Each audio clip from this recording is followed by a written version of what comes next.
Sziasztok, Felrugó vagyok, ez pedig egy újabb CryEngine tutorial lesz. Ma készíteni fogunk egy kockát, feltextúrázzuk és be fogjuk rakni az engine-be. Szükséges programok hozzá a 3D Studio Max és a Photoshop. Mondjuk a Photoshopot azt helyettesíteni tudjuk egy másik programmal is, viszont a 3D Studiót azt nem. Úgy kezdjük, hogy itt a CryEngine mappájában, a Tools mappában találunk ilyen DLU fájlokat. Ezek a 3D Studio-nak pluginjai. Mindegyik verzióhoz van egy ilyen DLU fájl. Én a 2012-es 3D Studiót használom, nekem ahhoz a CryExport 14-es DLU kell, viszont 64 bites a gépem, úgyhogy a mögött álló 64 számmal utal erre itt a készítő. Ezt innen másolni fogom. Itt van a 3D Studio-nak a mappája. Ebbe a plugins mappába kell őt bemásolni, nekem már itt is van. Tehát így rányomtok, hogy Ctrl-V, és akkor így be is másolja mindjárt. Na. Ezt úgy tudjuk megnézni, hogy sikerült a másolás, hogy elindítjuk a 3D Studiót.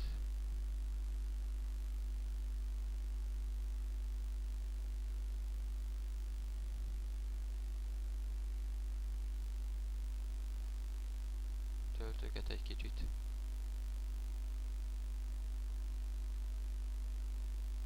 Így még elmesélem, hogy mit kell csinálni.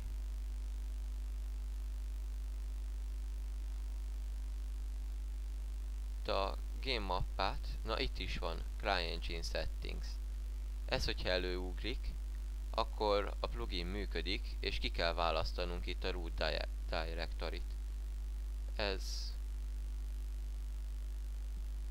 Igen, itt írja is, hogy azt a mappát, amit tárolja a bin32-t.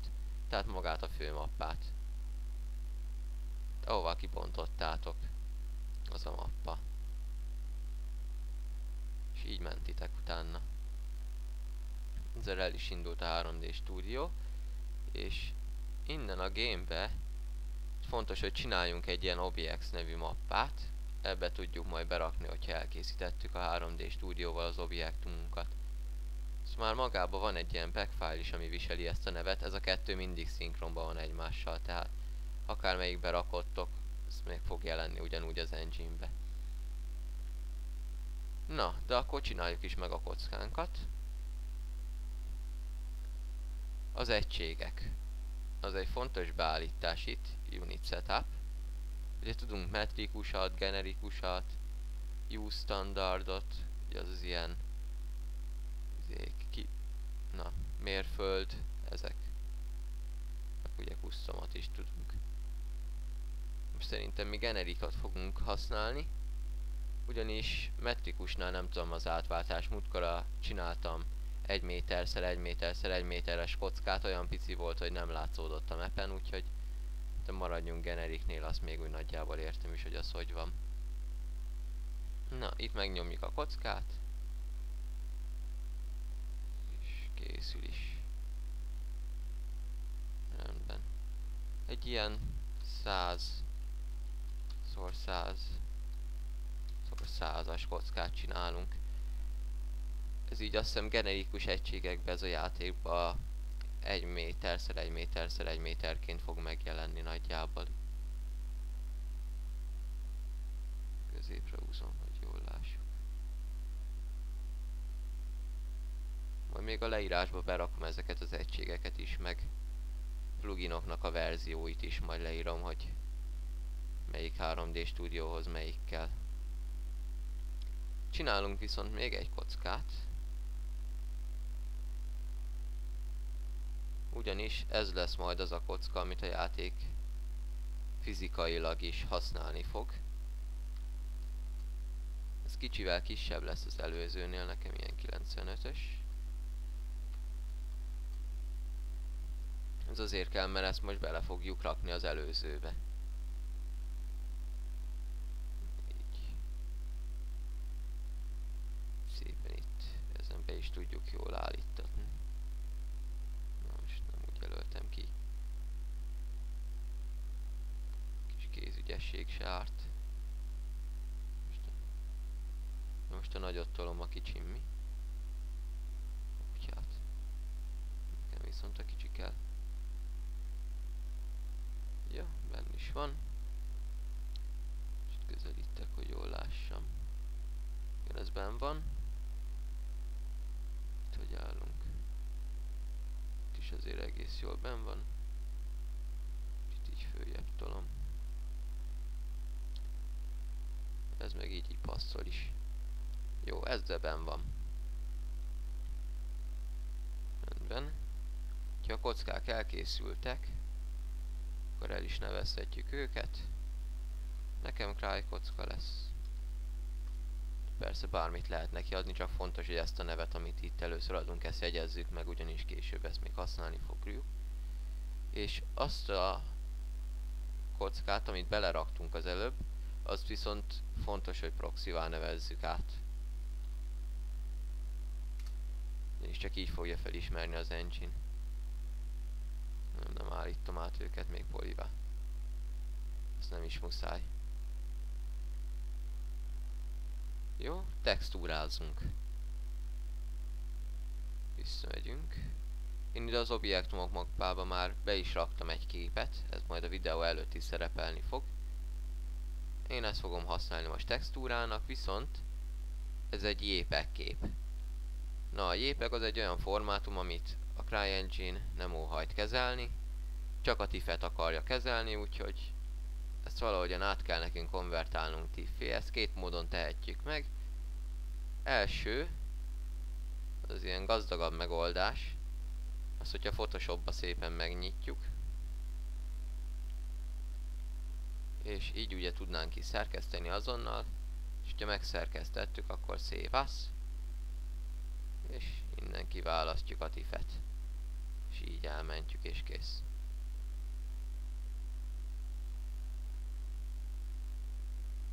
De hogyha nem akarjuk megvenni a Photoshopot, hanem inkább valami olcsó megoldással akarunk, mert mi Paintbe is tudunk jól szerkeszteni, ugyanúgy, mint Photoshopba, akkor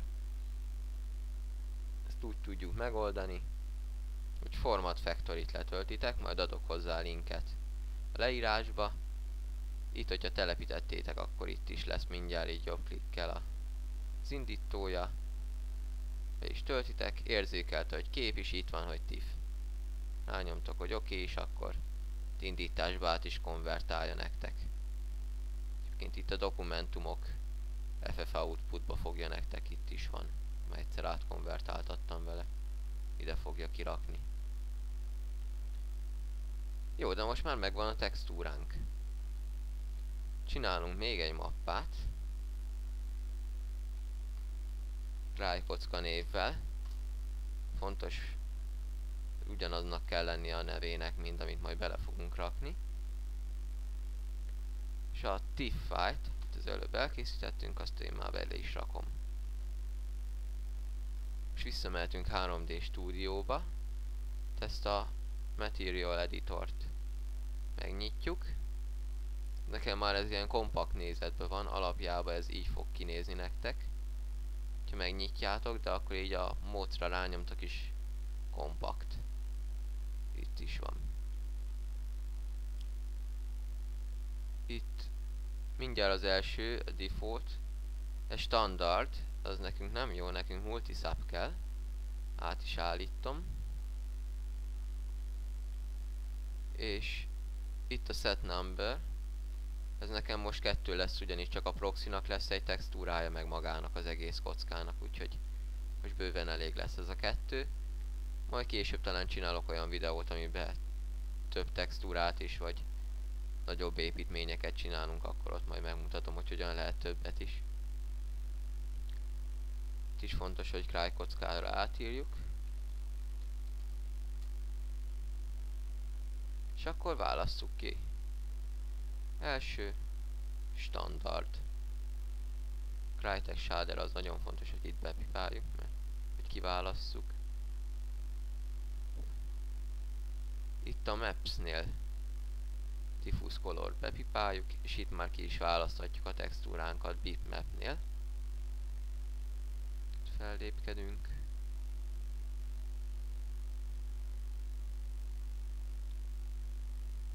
Game.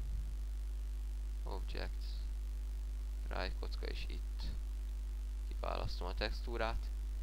Fontos, hogy a CryEngine-nek a mappájába kell, hogy legyen a textúra, ugyanis csak úgy fogja érzékelni az engine. És akkor CryText. Már nem fontos, hogy ez legyen a neve, itt is adhatok neki bármilyen nevet. És látszódjon itt a szerkesztőbe is. Jó, itt ennek ennyi. És kiválasszuk a proxy-ét is. Az is szintén standard. CryText shader. Viszont itt fontos, hogy a fizikát bekapcsoljuk, és fizikai proxy. Ez fogja majd megakadályozni azt, hogy a játékos átvonuljon simán az objektumon. Ez is látszódjon. És fontos, hogy itt a nevét átírjuk proxyra. Jó, ezzel kész is van mind a kettő. Most már csak rájuk kell húzni a textúrát. Ezt így fogom is. Cry-kockára rá. Már ott is van. Majd ezt így el is tüntetem, így azonnal. Hide selection. És akkor itt van az alsó kocka, erre pedig a proxy-t rakom rá. Rendben, és akkor unhide. Ezzel kész is van a kockánk. Most ezt majd ki kell exportálnunk. Viszont addig, hogy beleférjünk időbe, meg is nyithatjuk az editort.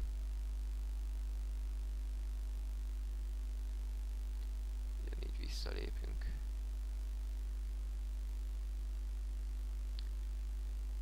Remegséges.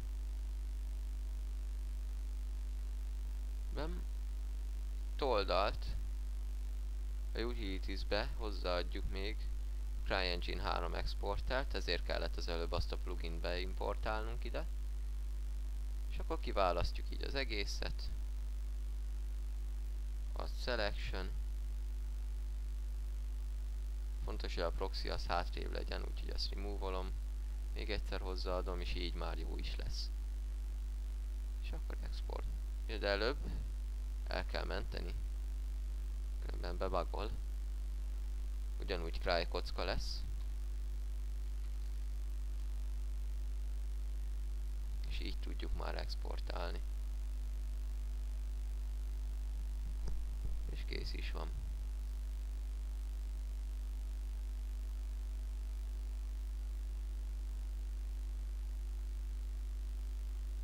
Rendben.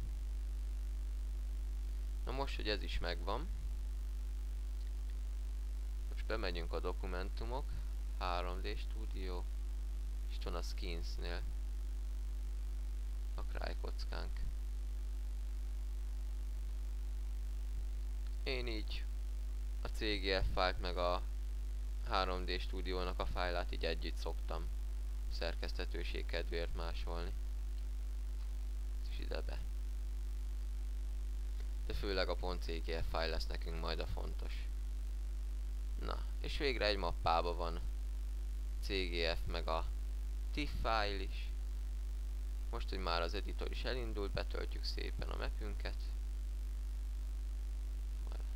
Egy-két videót használunk.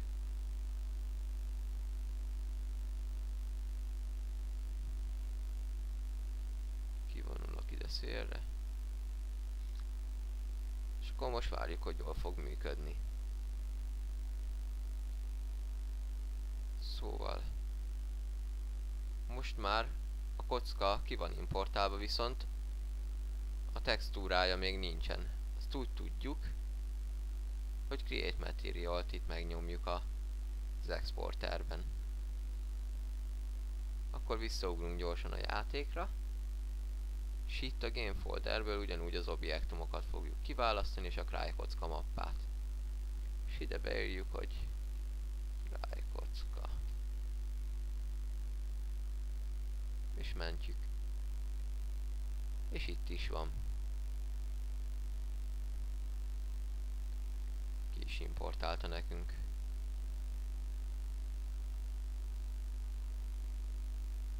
Rendben. Mentjem. Jó. Akkor most ide megyünk. Vegetáció, ugye mind előző videóban. Hozzáadjuk megint. És itt a cry kockánk. Hozzáadás.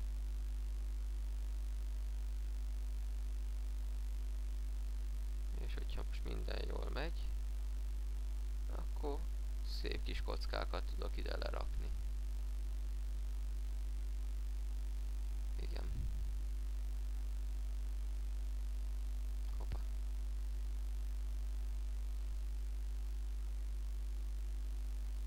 Most itt is vannak a kockák, viszont nincsen rajta textúra. Ez elég gyakori hiba szokott itt lenni, nem tudom. Nem igazán jöttem rá a megoldására, hogy mitől függ az, hogy és lesz-e neki textúrája importálás után, vagy nem. Viszont hogyha nincsen, akkor innen Material Editorból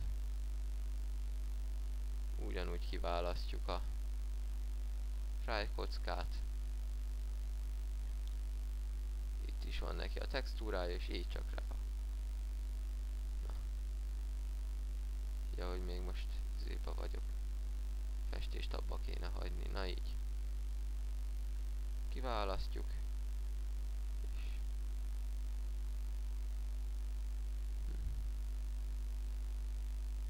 ja, hogy így nem tudom hozzáadni. Mert vegetáció.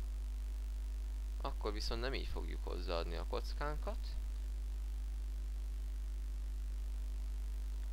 hanem entity-ként fogjuk, méghozzá geometriai entity-ként. Itt is objektumok, és akkor cry kocka. És így be tudjuk ide hozni. És így már mindjárt működni is fog. Objektumok, cry kocka, és így hozzá is adom. Hogy megnyomjátok ezt a gombot is, ez hozzá is adja azonnal. És ennyi. Itt van a kockánk, amit az előbb csináltunk. És én így fölhúzom. Rendben. Leírásba vagy lehet következő videóba meg fogom írni, hogy hogyan lehet azt azonnal megcsinálni, hogy azonnal legyen neki ilyen materiálja. Még nem jöttem rá ennek, hogy mitől függ ez. Úgyhogy egyenlőre ennyi. Ha van valami kérdésetek, akkor írjatok egy kommentet arra. Sziasztok!